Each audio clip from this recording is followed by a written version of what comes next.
Now, to your friend and mine, CBS News Executive Director of Elections and Surveys, Anthony Salvanto, who will be with me.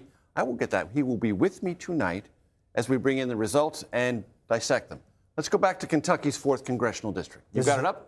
Tell me what we're looking for. This is how you know it's an election night, right? Exactly. You got me, we got a map, we're ready to go. Look, what we're watching here, and votes are going to start coming in 6 o'clock Eastern. So this might be quick. We might know something. But I want to pull back the lens because what you mentioned at the top earlier, I think if you want to understand American politics, you need to understand primaries. Yep. And that is, these are the folks who choose the candidates that everybody's going to choose between the general, right? So on your point then, Major, about the president and his influence, you're going to be looking at an electorate smaller than the general election. You're going to be looking at the most committed, most ideological, the president hopes most MAGA. This is nationally, but we did what pollsters do. We asked people, what do you want in a candidate? And take a look at these numbers, because you look at among Republicans, do you want somebody who supports everything Donald Trump wants, supports most things Donald Trump wants? Yeah, that's a majority, but not everything. But then among MAGA Republicans, look at that spread right there, right? You got almost 9 in 10 want somebody who supports at least most, if not everything, Donald Trump wants. These are the kind of folks who vote in primaries. Exactly.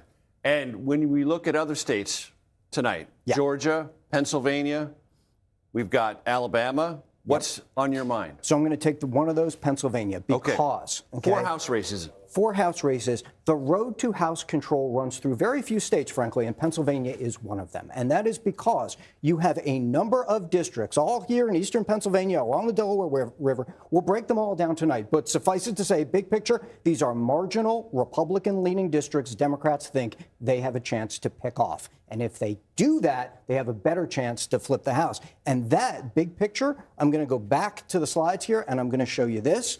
Because, why are those so important? Because there just aren't many toss-ups in the overall House races this year. Partisan gerrymandering, partisanship has made all of this a very narrow window. When we start looking at states like Pennsylvania at a few House races, it's because the race is so tight.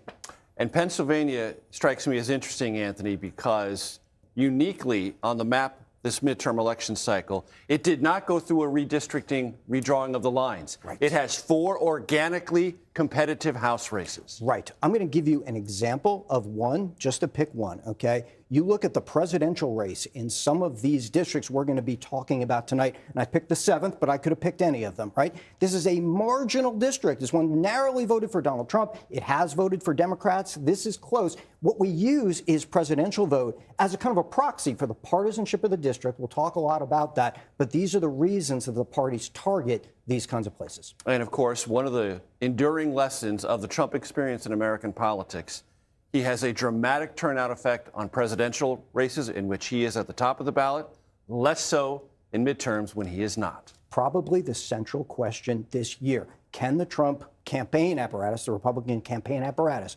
motivate and turn out people when he is not on the ballot? Exactly. Anthony Salvanto, you'll be back with me later tonight. I appreciate it.